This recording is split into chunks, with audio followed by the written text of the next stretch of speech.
dance DJ. क्या आप जानते हैं कि बाबा रामदेव जी की अलग अलग जो लीलाएं थी, उनके पर्चे थे, वो क्या थे? उसमें से एक पर्चा है भैरव राक्षस का वध। बाबा रामदेव जी वैसे तो द्वारकाधीश कृष्ण के अवतार थे और उन्होंने कई तरह के जो लीलाएं की थी, इसीलिए शायद वो भगवान थे और आप आज हम सभी मानते हैं उनको। भैरव राक्षस का वध करने से पहले भगवान ने कुछ देर पहले ही अपनी लीला आरंभ कर दी थी। एक उत्सव था। उत्सव के पूर्ण होने के बाद में रामदेव जी जब थक हार के सोने के लिए आए तो करवटें बदल रहे थे, लेकिन उनको नींद नहीं आ रही थी। उनकी अनोखी दशा देखकर माता मैणा दे ने पास आकर प्यार से पूछा कि कुंवर सा, आपको नींद क्यों नहीं आ रही है? उनका सर सहलाते हुए माता जी ममता भरे शब्दों से पूछने लगी, आज हमारे लाल को नींद नहीं आ रही है, बोलो आपको क्या चाहिए बेटा? यह सुनकर मुस्कुराते हुए रामदेव जी माता मैणा को बताया कि वह हम खेल खेलना चाहते हैं, आप हमें एक गेंद और एक डंडा मंगवा दो। माता ने बोला, कुंवर साहब मंगवा देंगे आपके लिए। राजकुंवर की बात सुनकर माता मैणा दे ने प्यार करते हुए उनको ऐसे बोली, रामदेव अभी तो रात बहुत बीत गई है, जब प्रातः होगा तब हम आपके लिए रत्न जड़ा हुआ डंडा और सोने की गेंद बनवाकर हम आपको देंगे। जब मातृषि के मुंह से ऐसी वाणी सुनी तो मेरे दाता, मेरे प्रभु रामदेव जी बहुत प्रसन्न हुए। सबका कष्ट हरने वाले प्रभु ने विचार करके बहाना बनाया कि जब गेंद आकाश में चढ़ेगी सारे देखकर खुश होंगे। ऐसा खेल कुंवर जी ने सोच रखा था। फिर उस खेल में सबसे मिलना जुलना आना जाना रहेगा। ऐसा खेल जिसमें सबका भला होगा, छोटे बड़े का भेद मिटेगा। माँ से बोले, गेंद वाला खेल सब खेलते हैं, भोले भाले बने मेरे प्रभु कहने लगे, हम भी वही खेल खेलेंगे। माता मैणा दे नहीं जानती थी कि उस गेंद खेलने वाले का उसके पीछे का हेतु क्या है। बीती सब भूल गई। वह राजा रानी की पिछले जन्म की भक्ति का फल है कि स्वयं प्रभु कृष्ण उनके घर आंगन में खेलने के लिए आए थे, जो अलौकिक रचना करने वाले थे। कोई आड़ से कोई अनहोना कार्य करने वाले हैं। ऐसे कई संत ग्रंथ बताते हैं कि प्रभु का कोई पार नहीं पा सकता। सब जीवों को रचने वाले, जीवन देने वाले पालनकर्ता की लीला को माता मैणा दे नहीं जानती थी कि गेंद खेलने की आड़ में क्या होने वाला है। राह में कोई बाधा ना बने, इसलिए पुनः वही नागनाथ ने जो लीला की थी, वैसी ही लीला विधि कलयुग में पुनः नए ढंग से होने वाली थी। और वह गेंद रामदेव को देते हुए सुबह माता बोली, जाओ दोनों भाई चौक में खेलो। गेंद को देखकर रामदेव बहुत प्रसन्न हुए। माता की आज्ञा मिलते ही चौक में आकर खेलने लगे। फिर दोपहर के बाद रामदेव कुंवर मैया के गल बहिया डालते हुए ठठोली करते हुए कहने लगे, माँ हम गढ़ से बाहर जा सखाओं के साथ खेलना चाहते हैं, उनके बिना आनंद नहीं आता। कुंवर ने ऐसा सुनकर अपनी आंखों से स्नेह उड़ेलते हुए मीठे शब्दों में बोली, लेकिन आप दोनों सांझ होते ही घर लौट आना। जैसे ही माँ की आज्ञा मिली, दोनों भाई छलांगे भरते हुए घर से बाहर अपने सखाओं, अपने मित्रों के साथ खेलने के लिए गेंद लेके बाहर की ओर खेलने गए। खेलने के साथ नई गेंद दिखाते भैरव की सीमा में चले गए। एक बहुत बड़ा भैरव राक्षस था, जिसका आतंक चारों तरफ फैला हुआ था। लोग डरे रहते थे, उस सीमा में कोई प्रवेश नहीं करता था। लेकिन बाबा रामदेव जी अपनी लीला करने के लिए भैरव की सीमा में ही जा पहुंचे। सारे बालक नगर के बाहर भैरव राक्षस की सीमा के पास समतल भूमि देखकर वहां खेल आरंभ किया। तो पहले रामदेव ने अपने नियम बताए कि आपको अच्छा बुरा जैसा भी लगे, आप सब ध्यान से सुनो। हम पहले बता देते हैं, जिसे स्वीकार हो वह खेलें। शर्त यह है कि जिसके डंडे से भैरव सीमा में गेंद चली जाएगी उन्हें ही जाकर लानी पड़ेगी। अब सारे बच्चे डर गए कि अगर हमारे भूल से भी, हमारे हाथ से अगर ये गेंद उस तरफ चली गई तो हमारा क्या हाल होगा, भैरव राक्षस हमारा क्या हाल कर देगा। लेकिन बाबा रामदेव मेरे प्रभु की लीला तो अपरंपार थी, उनको पता था कि गेंद तो वही फेंकेंगे। यह सुनकर कुछ सखा घबराए, भैरव दैत्य के नाम से परिचित थे। कहने लगे, अगर राक्षस की नजर हम पर पड़ जाए तो हमारे प्राण ही ले लेगा। सबकी तरफ देखते हुए विनोद के साथ बोले, यानी हंसी मजाक के साथ, भाई जो कायर डरपोक है वह हमारे साथ नहीं खेले, जो वीर हो वही इस गेंद को हाथ लगाएगा। जो डरने वाले होते हैं उन्हें सब डराते हैं, निर्भीक सूरवीर से तो भूत भी भाग जाता है। जिनको डर लगता हो वह अपने घर चले जाएं। सूरवीर माता का दूध पिया हो वही हमारे संग यहाँ आए। राजकुमार से ऐसी बात सुनकर सखाओं में जोश भर गया। बोले, जो होगा देखा जाएगा, हम किसी से डरते नहीं हैं। मित्रों ने जब यह बात कही तो रामदेव ने पुनः बात पलटी और कहने लगे, इस गेंद के प्रथम टोला हम ही मारेंगे। हरजी महाराज विजय सिंह से कहते हैं कि यह बात सभी ने स्वीकार की तो फिर खेल से शुरू हो गया और रामदेव जी ने पहला टोला यानी पहली गेंद ऐसा खींचा कि मारा कि गेंद आकाश की में चढ़ी और भैरव राक्षस की सीमा की तरफ जाते सबने देखी पर गिरते नहीं देखी। सखा बोले, आप नियम बनाए तो अब आपको ही निभाना पड़ेगा। रामदेव तो जानते थे कि उन्होंने ये जानबूझकर किया है। रामदेव ने कहा, हाँ हाँ मैं जाकर लाऊंगा। यह सुनते ही वीरमदेव चिंतित हो गए। भाई थे उनके बड़े भाई, वो चिंता में डूब गए कि भाई अगर उधर जाएगा तो पता नहीं क्या हो जाएगा। कहने, तुमने भैरव सीमा को गेंद क्यों डाली? राम तुम मत जाओ, उधर भैरव राक्षस रहता है। छोटे कुंवर कहने लगे, भैया हमने ही नियम बनाया तो हमको भी निभाना चाहिए। मैं अभी गया और अभी आया। ऐसा कहकर सबका हित करने वाले प्रभु चल पड़े। रामदेव जी को भैरव सीमा की ओर जाते देखकर सब सखा उदास हो गए। वीरमदेव बोले, हे राम तुम मत जाओ, पर वे रुके नहीं। बड़े भात्रा के आंसू आने लग गए। वीरमदेव जोर से बोलते रहे, राम तुम मत जाओ, राम तुम मत जाओ। गेंद गई तो गई, जाने दो। इस सीमा में जो गया वो लौट के कभी नहीं आया। बात सारे लोग बोलते हैं, तुम गेंद लाने की जिद छोड़ दो, अब घर को चलो। राम गेंद गई, जाने दो। अगर राक्षस भैरव मिल गया तो उससे तुमको कौन बचाएगा? घर जाने पर माँ पूछेगी, हम क्या जवाब देंगे? जब रामदेव नहीं माने तो वीरमदेव ने भागकर रामदेव का हाथ पकड़ लिया और रामदेव उनसे हाथ छुड़ाकर बोले, आप थोड़ी देर आराम करो भैया, मेरी बात मानो, भैरव मेरा कुछ नहीं बिगाड़ेगा।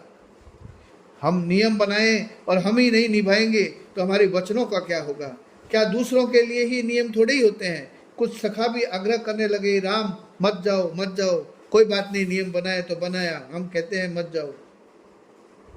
तब रामदेव कहने लगे, जो बात से पलट जाए वह अपने पिता के नाम को कलंकित कर देता है। स्वयं नियम बनाकर पालन करें और क्षत्रिय के प्राण चले जाएं पर उनका वचन अटल रहता है।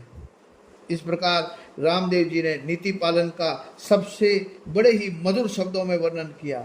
ऐसे मेरे रुणिचा दरबार रामदेव प्रभु द्वापर में कालिया नाथ को काली विधि को पुनः कलयुग में दोहराने वे कमर में पीला दुपट्टा बांधे गुगराले के सुंदर छवि को देखकर आकाश में खड़े देवगण जयकारा करने लगे।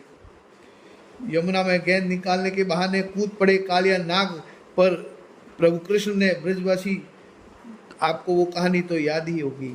बस वही लीला दोबारा प्रभु रामदेव जी करने वाले थे।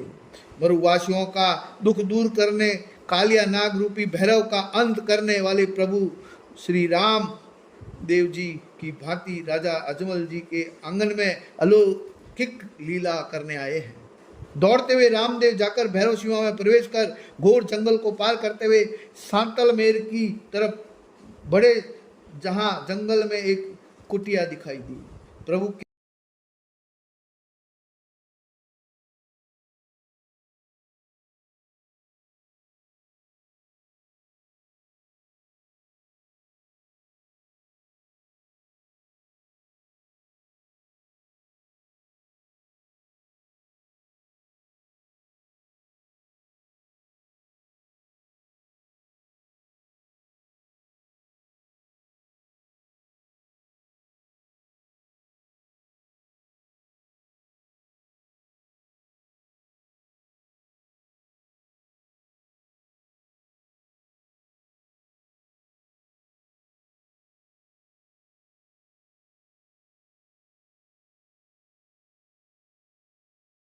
प्रभु ने गेंद ऐसी मारी जो भैरव सीमा में चली गई। उसे लाने के बहाने दैत्य को सदमार्ग लाने हेतु आए यहाँ मुनि की कुटिया पर आकर उन्हें नमन कर आशीर्वाद किया। उनके आगे खेल तथा गेंद इधर आने की सारी बात बखान थी। आपके दर्शन हुए, आपकी कृपा हुई, यह बात सुन मुनिवर ने दानव तथा सांप की सारी कथा कहकर वहां से जल्दी जाने को कहा। सुनकर रामदेव जी बोले, अंधेरी रात, रास्ता नहीं दिखता है, प्रभात होते ही मैं यहाँ से चला जाऊंगा। ऐसे हाथ जोड़े प्रार्थना करने लगे। तब मुनिवर विचार करने लगे, फिर बोले, दैत्य का कोई ठिकाना नहीं, कब आ जाए, वह तुम्हारे प्राण ले लेगा और मैं कुछ नहीं कर पाऊंगा। सुनो, मेरी आज्ञा का पालन करो, चले जाओ। ऐसा सुनकर कुंवर चल पड़े। कुछ ही दूर पर ठोकर खाकर गिरे। ऐसी लीला फिर कर किया उन्होंने। गिरते ही बेसुध हुए। कुंवर को बालीनाथ जी देख रहे थे, तत्काल उठे, क्योंकि ये तो उनकी लीला थी बेहोश होने की। वहां आकर उन्होंने हाथों पर बालक को उठाकर ढूंढे के पास लाकर उन्हें सुला दिया। फिर सिद्धों का नाम लेकर बबूत लगाई। मुनि ने उनका शरीर हिलाया। कुछ देर बाद कुंवर रामदेव ने आंखें खोली तथा इधर उधर देखते हुए कहने लगे, हे मुनिवर, मैं प्रातः होते ही मेरे भवन की ओर चला जाऊंगा। उसी समय कुछ अशुभ शोर सुनाई दिया, जिसे सुनकर मुनि बलिनाथ घबराने लगे। फिर कुंवर को मुनि ने हाथ पकड़ अपनी कुटिया में लाकर सुलाया। फिर अपनी गूंदड़ी को उठाते हुए बोले, राक्षस इधर आ रहा है, तुम चुपचाप सोते रहना, बिल्कुल आवाज मत करना। यह दुष्ट मानव जीवन का अंत करता है। इस बात की चिंता हुई, इससे कैसे बचेगा। कुंवर बोले, तुम मैं जैसे कहूँ पालन करना, बाकी भगवान की इच्छा।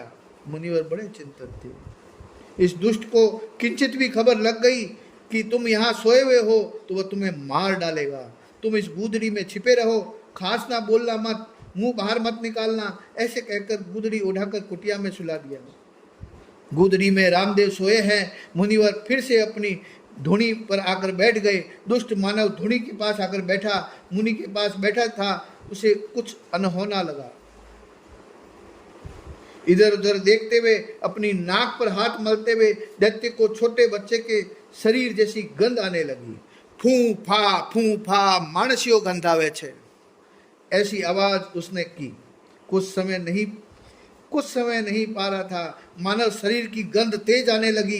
भैरव सोचने लगा, यहाँ कहीं बच्चा छुपा है।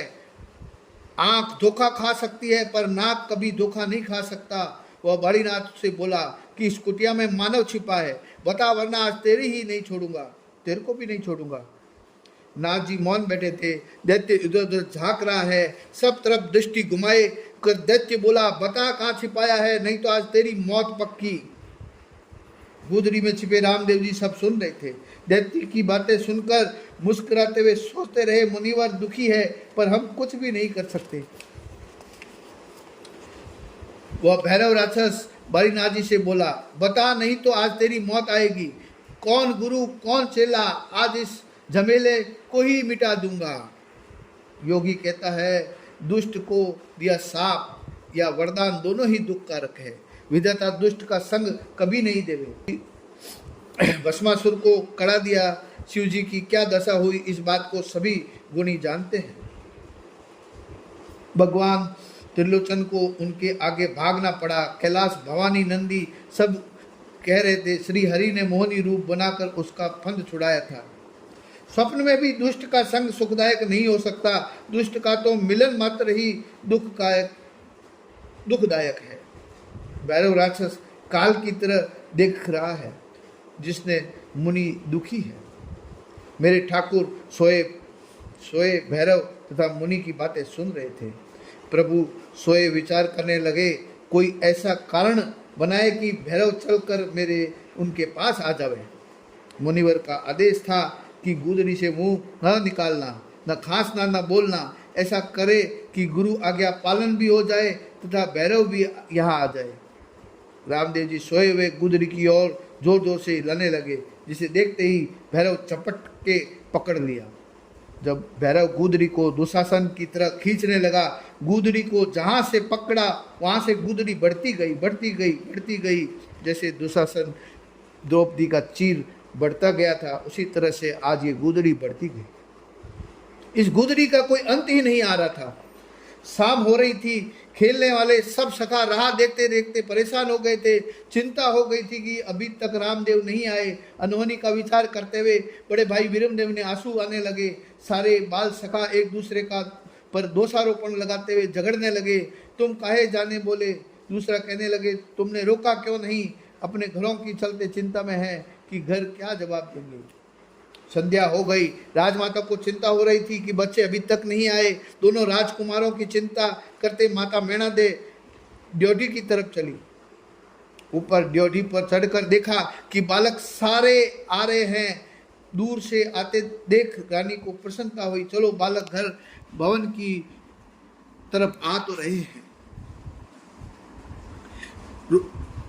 पलटते हुए रानी ने पुनः बच्चों की तरफ देखा। वीरम रोते हुए आ रहा है। तत्काल रानी ड्योढ़ी के नीचे मुख्य द्वार पर आई। वीरमदेव को रोते प्रवेश करते देखा। व्याकुलता में बोली, राम कहाँ है। तब वीरमदेव ने गेंद खेल की शर्त में गेंद लाने वाला सारा किस्सा कह सुनाया। फिर लौट कर नहीं आया अभी तक। सुनते ही मैया जोर से चिल्लाते हुए राम राम कहते हुए मूर्छित हो गई। सब दास दासियां दौड़ आए। छोटे कुंवर नहीं आए सुनकर सभी रो पड़े। खबर सारे पोकरण शहर में फैल गई। सब प्रजाजन राम भवन की तरफ दौड़ते आने लगे। आकाश में चंद्र बादलों की ओट में छिपता फिर प्रकट होता, मानो कोई शुभ घटना का इशारा कर रहा हो, पर कोई समझ नहीं पा रहा था। नगर के कुछ लोग हाथों में मशाल लिए जहां बच्चे खेल रहे थे वहां पर आए। देखने लगे, इधर उधर देखा, पुकारते रहे। रात में कुछ भी समझ नहीं आ रहा था, क्या करें क्या ना करें। फिर गढ़ की तरफ निराश होकर लौट आए। नगर में घोर दुख का वातावरण छा गया था। रोते हुए सारे बोल रहे थे, हे विधाता, यह क्या कर दिया, कैसी विपदा आ गई। रानी को जब भी चेतना आवे एक ही नाम पुकारती, मेरा राम कहाँ है। कोई मेरे राजकुमार से मिलवा दो, मेरे रामदेव के प्राण नहीं बच सकते। ऐसे बोलकर रानी पुनः मूर्छित हो जाती। नगर जन विचार करने लगे। एक बोला, रामदेव राक्षस को नजर आ गए तो यहाँ हो सकता है कि रात्रि में रास्ता भटक गए हो। कुछ बीच में ही बोलने लगे कि महाराजा को भी कितने दिन हो गए, हिंगलाज देवी के दर्शन को गए थे, अभी तक क्यों नहीं आए। अनेक भांति भांति के लोगों ने अपने अपने विचार प्रकट करने शुरू कर दिए और सभी चिंता में डूब गए। अनेक रात्रि बीत गई, सवेरा होने वाला था। भैरव राक्षस गुदड़ी खींचते खींचते हार गया। सामने देखा कि गुदड़ी का ढेर हो गया है। दुशासन की भांति सारा बल लगाकर भैरव हार गया, पर गुदड़ी का अंत न आया। तब दानव सोचने लगा कि सब सारी रात खींचते खींचते बीत गई। जब गुदड़ी का यह हाल है तो इसके भीतर जाने कैसा होगा। जरूर इस गुदड़ी में कोई अलौकिक माया है, ऐसा विचार दानव को आया। तो तत्काल गुदड़ी को छोड़ भैरव दौड़ पड़ा। ऐसी अनहोनी देख पर बलिनाथ जी प्रसन्न हुए और राजकुंवर को बाहर आने के लिए पुकारने लगे। भैरव राक्षस घबरा चुका था, डर गया था और अपनी मौत सामने देख रहा था। गुरु की और उधर गुरुवर की आज्ञा पाकर गुदड़ी के लाल बाहर निकले। आकर मुनि के चरण पड़े, बोले, गुरुदेव अब प्रभात हो गया है, अब मैं जा सकता हूँ।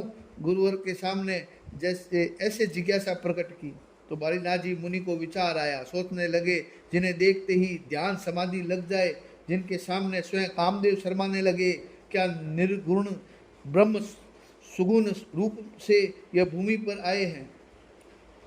समझ में नहीं आया यह गुदड़ी कैसे बढ़ गई, दानव कैसे दौड़ पड़ा। पास आकर मुनि पूछने लगे, तुम कौन हो, किस कुल के हो, कहाँ से आए हो, पिता का नाम क्या है। ऐसे पूछते हुए नाथ जी को देख प्रभु ने फिर पिता माता सहित अपना नाम बताया। राजा अजमल जी, रानी मैनादे का नाम सुनकर मुनिवर बहुत प्रसन्न हुए। अपने मन की इच्छा मुनिवर को बताते हुए इस प्रकार विनय भाव से बोले, हे गुरुदेव, आपकी आज्ञा हो तो मैं एक बार दानव को देखना चाहता हूँ। यह सुनकर मुनि पर बोले, बेटा, कभी भी अत्याचारी दानव और बुरा चाहने वाला व्यभिचारी, यह सब कभी मिलने या देखने के योग्य नहीं होते। तो रामदेव पुनः छिपके देखने का बहुत आग्रह किया तो मुनिनाथ ने आज्ञा दे दी। आज्ञा पाकर श्री रामदेव जी वहां से चले। कुछ दूरी पर आकर कुरुक्षेत्र में विराट रूप की तरह यहाँ अपने वीर वेश बनाया। हाथ में भाला लिए विशाल रूप में परिवर्तन हो गए। अपने प्रिय गरुड़ जी को याद किया, जो अश्व रूप घोड़े के रूप में वहां प्रकट हो गए और प्रभु की लीला में शामिल होने के कारण उनका लीला घोड़ा नाम पड़ा। प्रभु के मरु राजाओं का भेष, केसरिया जामा, पंचरंग पाग और हाथ में भाला लिए विशाल रूप बनाया। अनंत नामों से अनंत प्रकार की लीला करने वाले लीलाधारी, शरणागत भक्तों की रक्षा करने वाले राजकुंवर घोड़े पर चढ़कर दैत्य के पीछे चल पड़े। हाजी महाराज कहते हैं कि डूंगरी छोटी पहाड़ी पर चढ़ते हुए भैरव ने पीछे घूम करके देखा कि रामदेव जी आते नजर आए।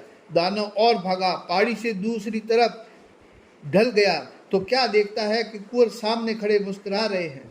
तत्काल पलटकर दूसरी तरफ भागा तो क्या देखता है कि हाथ में भाला लिए रामदेव जी सामने खड़े हैं। अब भयभीत दानव भैरव जिधर भी जाए उधर उसको दाता दिखाई देने लगी। अब तो भैरव की हालत इतनी पतली हो गई, वो इतना डर गया था कि सभी को डराने वाला दानव आज डर डर के इधर उधर भाग रहा था। भैरव निर्बल होकर हाथ जोड़कर जीवन दान की भीख मांगने लगा। हे नाथ, मैं आपकी शरण पड़ा हूँ, मुझे क्षमा दान दीजिए। इस प्रकार दीनता की प्रार्थना सुनकर कृपानिधि भैरव से बोले, हे भैरव, सारे संत जन जानते हैं कि हमारा स्वभाव भी क्षमा दान देना है। पापी जितना पाप नहीं कर सकता उससे बढ़कर हम क्षमा करते हैं। हे भैरव, तुमने जिस प्रकार के अत्याचार किए हैं वह तुम्हारी रक्षा या सहायता करने योग्य नहीं है। फिर भी मैं तुम्हारा अंत नहीं करूँगा, पर तुम आज़ादी से इस क्षेत्र में नहीं रह सकते।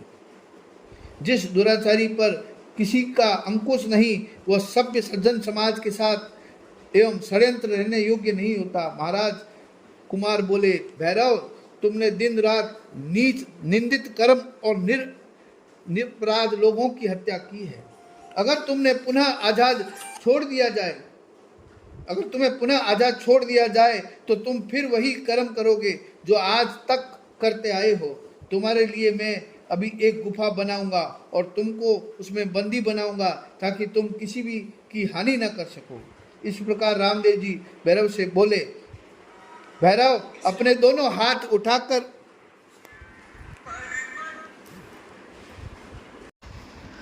अगर तुम्हें पुनः आजाद छोड़ दिया तो तुम फिर वही कर्म करोगे जो आज तक करते आए हो।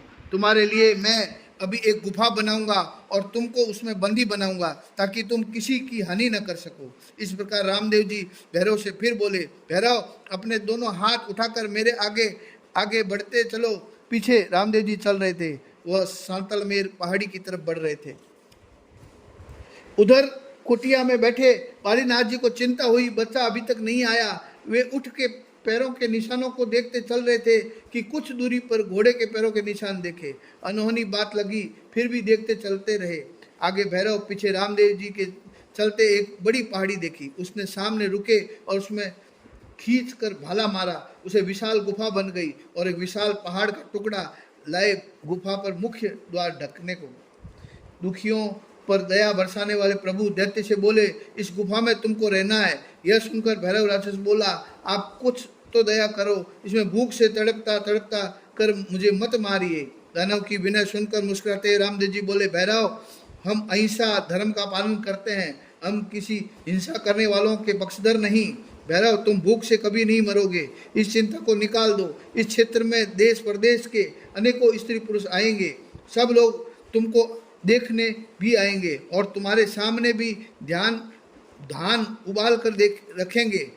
गुनी जन कहते हैं कि ईश्वर इच्छा को कोई समझ नहीं पाता, सारा ज्ञान प्रयास थक जाते हैं तो भी नहीं मिल पाता। सारे लोगों का भगवान के बुद्धि के आश्रित कर दिया, उसी के अनुसार सबसे अलग अलग काम करवाता है। देव दानव मानव ईश्वर की दी हुई बुद्धि के आश्रित कार्य करते हैं।